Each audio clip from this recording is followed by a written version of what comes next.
बिस्मिल्लाहिर्रहमानिर्रहीम। अस्सलामुअलैकुम। होपलेस मेडिकोज़ में आप सबको खुशामदीद। उम्मीद करता हूँ आप सब खैरियत से होंगे।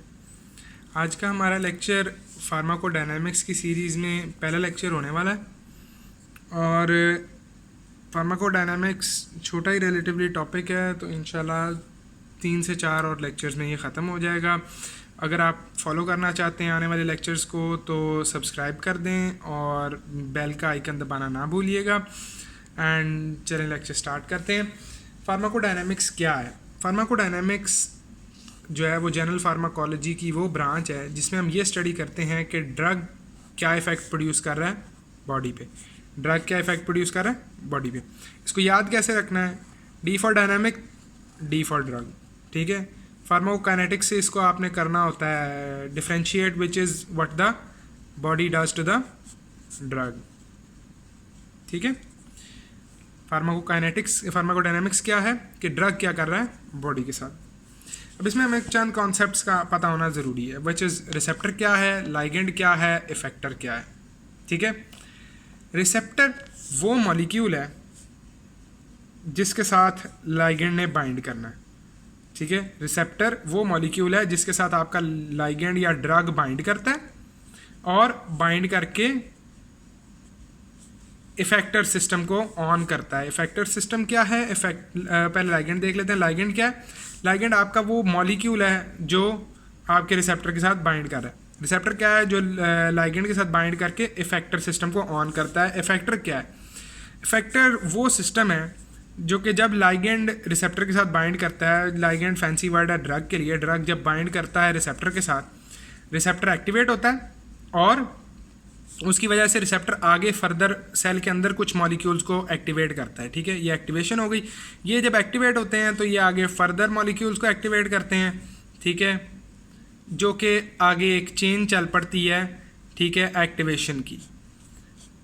इस सिस्टम को इफेक्टर सिस्टम कहते हैं।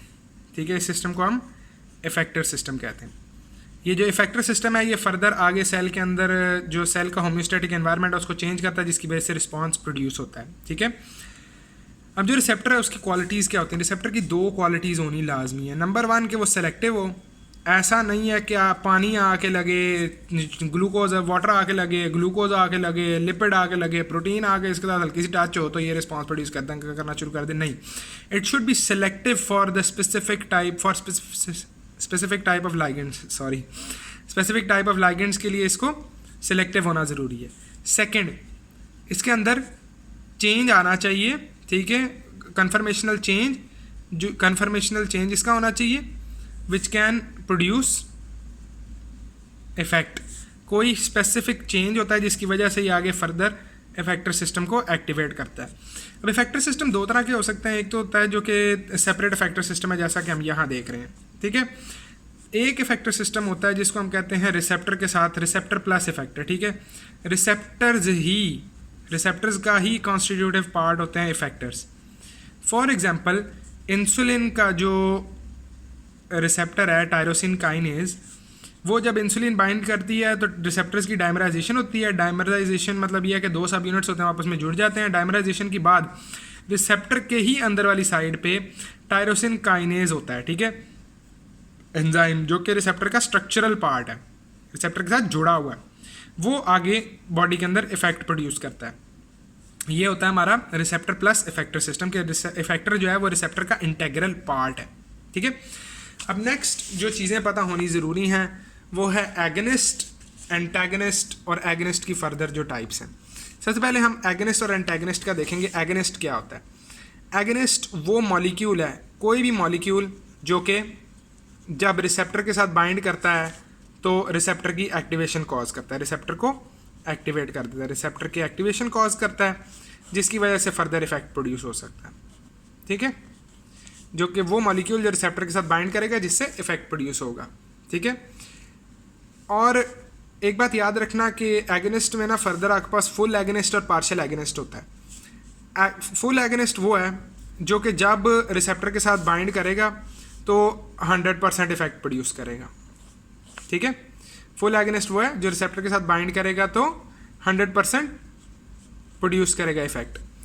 पार्शियल एगनिस्ट वो है कि वो जब रिसेप्टर के साथ बाइंड करता है तो इफेक्ट लेस देन 100% होता है, ठीक है, इफेक्ट इज लेस देन 100%, ठीक है, इसको हम कहते हैं पार्शियल एगनिस्ट। और ये यूजुअली जो है ना 50%, 30%, 60% के आसपास होते हैं, ठीक है। और जब आपको सिर्फ एगनिस्ट का लफ्ज़ सुनने को मिले ना तो आपने यही अजूम करना है कि यहाँ फुल एगनिस्ट की बात हो रही है, ठीक है, पार्शियल एगनिस्ट की बात नहीं हो रही, क्योंकि जहाँ पार्शियल एगनिस्ट की बात हो रही होगी वहाँ पार्शियल का वर्ड साथ यूज़ किया जाता है। Agonist refers to full agonist, जो कि ऐसा मॉलिक्यूल है जो रिसेप्टर के साथ बाइंड करेगा तो इफेक्ट प्रोड्यूस करेगा which is 100% effect, maximal effect produce करेगा। जबकि पार्शियल एगनिस्ट वो एगनिस्ट है, वो मॉलिक्यूल है जो कि रिसेप्टर के साथ बाइंड करेगा तो उसे एक्टिवेट करेगा, लेकिन एक्टिवेशन की वजह से जो इफेक्ट प्रोड्यूस होगा वो 100% नहीं होगा। अब उसके बाद एंटागनिस्ट को देखो ज़रा। अब मेजॉरिटी ऑफ अस जो हैं जब हम सुनते हैं एंटागनिस्ट का लफ्ज़ तो हमारे जहन में एक बात आती है कि यार एगनिस्ट का उल्टा, ठीक है, लेकिन ऐसा नहीं है। एगनिस्ट का उल्टा होने का मतलब ये है कि अगर एगनिस्ट राइट मतलब रिस्पॉन्स ऐसे लेके जा रहा है तो एंटागनिस्ट ऐसे लेके आएगा, ठीक है। अगर एगनिस्ट रिस्पॉन्स बढ़ा रहा है तो एंटागनिस्ट जो है रिस्पॉन्स को कम करेगा, ठीक है, लेकिन दिस इज़ नॉट ट्रू, ठीक है। एंटागनिस्ट वो मॉलिक्यूल है जो कि रिसेप्टर की एक्टिवेशन को रोकता है सिर्फ, ठीक है। एंटागनिस्ट वो मॉलिक्यूल है जो कि रिसेप्टर के साथ बाइंड करता है, ठीक है, रिसेप्टर के साथ बाइंडिंग होती है और सिर्फ ये होता है कि वो एगनिस्ट की बाइंडिंग को रोक देता है, ठीक है, एगनिस्ट की बाइंडिंग को रोक देता है। एगनिस्ट रिसेप्टर के साथ बाइंड नहीं हो सकता जबकि एंटागनिस्ट बाइंड हुआ है, ठीक है। अब इसका मतलब क्या है? इसका मतलब ये है कि देखें, लेट से एक बेजल लेवल ऑफ एक्टिविटी चल रहा है सेल का, ठीक है, एक बेजल लेवल ऑफ एक्टिविटी चल रहा है जब आपका वो रिसेप्टर एक्टिवेट नहीं हुआ हुआ, ठीक है, एक basal level of effect produce हो रहा है। अब अगर तो आप एगनिस्ट दे देते हो तो क्या होगा, आपका जो बेजल लेवल ऑफ एक्टिविटी है वो ऊपर चला जाएगा, ठीक है, और फिर अगर आप एंटागनिस्ट दोगे तो आपका बेजल लेवल ऑफ एक्टिविटी वापस नीचे आ जाएगा। लेकिन लेकिन लेकिन लेकिन अगर आपके पास कोई एगनिस्ट नहीं है और आप यहाँ पे एंटागनिस्ट डालते हो तो आपके बेजल रिस्पॉन्स को कुछ भी नहीं होगा, क्योंकि एंटागनिस्ट बाय इटसेल्फ कोई रिस्पॉन्स प्रोड्यूस नहीं करते। एंटागनिस्ट बाय देमसेल्फ कोई रिस्पॉन्स नहीं प्रोड्यूस करते। मैं इस बात को सफिशिएंटली स्ट्रेस नहीं कर सकता कि एंटागनिस्ट बाय देमसेल्व्स कोई रिस्पॉन्स प्रोड्यूस नहीं करते। एंटागनिस्ट ने सिर्फ तब काम करना है जब एगनिस्ट ऑलरेडी मौजूद है। अगर बॉडी के अंदर कोई एगनिस्ट मौजूद है जो कि रिस्पॉन्स को यहाँ तक, जो कि इफेक्ट को यहाँ तक लेके गया, एंटागनिस्ट डालने पे इफेक्ट कम हो जाएगा। लेकिन ये तब है अगर आपके पास एगनिस्ट पहले है। तो अगर एगनिस्ट पहले नहीं है तो आप जितना मर्जी एंटागनिस्ट डालते रहो, कोई चेंज नहीं आएगा लेवल ऑफ एक्टिविटी में। On the other hand inverse agonist क्या है? इनवर्स एगनिस्ट ये है कि अच्छा, यहाँ पे मैंने एक बेजल लेवल ऑफ एक्टिविटी की बात की थी, इसको हम कहते हैं कॉन्स्टिट्यूटिव एक्टिविटी, ठीक है। कॉन्स्टिट्यूटिव एक्टिविटी जो होती है ना, ये वो एक्टिविटी होती है किसी भी सेल के अंदर जो कि विदाउट एनी एगनिस्ट और विदाउट एनी एंटागनिस्ट चल रही होती। इनवर्स एगनिस्ट वो होता है कि अगर आप एक बेजल लेवल ऑफ एक्टिविटी पे इनवर्स एगनिस्ट देते हो ना, तो वो आपका जो रिसेप्टर कॉन्स्टिट्यूटिवली थोड़ा सा एक्टिव था, एगनिस्ट के बाइंड होने के बावजूद ना रिसेप्टर्स थोड़े से स्लाइटली एक्टिवेटेड होते हैं, ठीक है। वो जो स्लाइट एक्टिवेशन थी ये उसको भी ख़त्म कर देता है, जिसकी वजह से मतलब आप अपेरेंटली ऐसे लगता है ऐसे एगनिस्ट के ऑपोजिट इफेक्ट प्रोड्यूस हो रहा है, ठीक है। बिल्कुल ही इनएक्टिव स्टेट में ले जाता है रिसेप्टर्स को और कॉन्स्टिट्यूटिव एक्टिविटी भी ख़त्म हो जाती है, ठीक है। अब यहाँ एक ग्राफ बना के देखते हैं कि क्या होगा। ये इस साइड पे इफेक्ट है, ठीक है, इस साइड पे डोज बना रहा हूँ मैं, ओके। क्या होगा देखो, एक बेजल कॉन्स्टिट्यूटिव लेवल चल रहा है, यहाँ पे मैंने एक फुल एगनिस्ट दिया तो जो रिस्पॉन्स है वो ऐसे जाएगा, ठीक है, एक मैक्सिमल 100% लेवल को अटेन करेगा, सही। मैंने पार्शियल एगनिस्ट डाला अगर इस पॉइंट पे, तो पार्शियल एगनिस्ट डालने पे यहाँ तक आएगा, इफेक्ट 100% को कभी नहीं टच करेगा। और अगर मैंने एगनिस्ट नहीं डाला यहाँ पे, मैं एंटागनिस्ट डालना शुरू कर देता हूँ, तो क्या होगा। अब अगर किसी ने ये वाली बात सुनी है गौर से तो उसे पता है कि ये इफेक्ट का लेवल यहीं रहेगा। लेकिन ऑन द अदर हैंड अगर मैं इस पॉइंट पे इन्वर्स एगनिस्ट डालता हूँ तो रिस्पॉन्स का जो या इफ़ेक्ट का जो क्या उसको कहते हैं ग्राफ है वो नीचे आ जाएगा। ठीक है, ये तीन बातें देख लो। This is full agonist, this is partial agonist, this is just antagonist and this is an inverse agonist. ठीक है, ये बात याद रखना। अब इस सब के बाद एक कॉन्सेप्ट है जो कि है डुअलिटी ऑफ पार्शियल एगनिस्ट। इसमें आपको मैं टमॉक्सिफेन की एग्जांपल दूंगा, अभी देखना। अच्छा, हमने पार्शियल एगनिस्ट की बात की। पार्शियल एगनिस्ट ना एंटेगनिस्ट के तौर पे भी काम कर सकते हैं। ठीक है, अब आप मुझे कहोगे कि नहीं यार, अभी आपने 1.5 मिनट पहले बताया कि यार ये एगनिस्ट हैं। ठीक है, एंटेगनिस्ट के तौर पे कैसे काम करेंगे मैं आपको बताता हूँ। देखो पार्शियल एगनिस्ट कैसे काम करते हैं कि लेट्स से यार, अच्छा पहले ये साइड पे एक छोटा ग्राफ देखो। लेट्स से कि मैंने एगनिस्ट डाला है। ठीक है, बेसल लेवल ऑफ एक्टिविटी ये था, एगनिस्ट डाला तो क्या होगा, ग्राफ जाएगा ऊपर। ठीक है, आपका ये रिस्पांस प्रोड्यूस होगा। और अगर मैंने डाला पार्शियल एगनिस्ट तो रिस्पांस आएगा इतना। ठीक है, अब देखना कि क्या होता है जब हम फुल एगनिस्ट और पार्शियल एगनिस्ट एक साथ देते हैं। ठीक है, हमने अब जो मैं ऊपर ग्राफ बनाऊंगा वो है ये बेजल, यहाँ से मैं आगे स्टार्ट करने लगा हूँ। ठीक है, ये मैंने एगनिस्ट डाला हुआ था। ठीक है, यहाँ पे एगनिस्ट मौजूद है। ठीक है, और ये वाला जो ग्राफ आ रहा है, ठीक है, ये जो मैं लाइन बना रहा हूँ ये वो है जो कि, अच्छा ये जो मैं ग्राफ बना रहा हूँ ये लाइन वो है जो कि विदाउट एनी जो है एगनिस्ट है। ठीक है, ये बेसल लेवल ऑफ एक्टिविटी है। ठीक है, अब देखना क्या होता है। अगर मैं बेसल लेवल ऑफ एक्टिविटी पे पार्शियल एगनिस्ट डालता हूँ तो क्या होगा, पार्शियल एगनिस्ट एक पार्शियल इफेक्ट प्रोड्यूस करेगा। ठीक है, ये साइड डोज है and this is the percentage response. ठीक है, जो पार्शियल एगनिस्ट है लेट से वो 50% के आसपास एक इफेक्ट प्रोड्यूस करता है। ठीक है, क्या होगा अगर मैं एगनिस्ट के होते हुए ये पार्शियल एगनिस्ट डालता हूँ, यहाँ पे इस पॉइंट पे मैंने पार्शियल एगनिस्ट डाल दिया। ठीक है जी, पार्शियल एगनिस्ट। क्या होगा अगर मैं इस पॉइंट पे पार्शियल एगनिस्ट डालता हूँ। अगर मैं इस पॉइंट पे पार्शियल एगनिस्ट डालता हूँ तो उसका रिजल्ट ये होगा कि देखो रिसेप्टर एक ही है। ठीक है, उसी पे एगनिस्ट ने भी लगना है, उसी पे पार्शियल एगनिस्ट ने भी लगना है। एगनिस्ट लगता है तो 100% इफेक्ट प्रोड्यूस करता है, पार्शियल एगनिस्ट लगता है तो 50% इफेक्ट प्रोड्यूस करता है। अब यहाँ अगर मैं पार्शियल एगनिस्ट डालता हूँ तो ये होगा कि ये जो क्या उसको कहते हैं एगनिस्ट हैं, ये डिस्प्लेस होने शुरू हो जाएंगे। एगनिस्ट मॉलिक्यूल्स डिस्प्लेस होने शुरू हो जाएंगे, उसकी जगह पार्शियल एगनिस्ट लेना शुरू कर देंगे। तो आपके पास जो रिजल्ट आएगा ना वो एगनिस्ट की एक्टिविटी से कम होगा।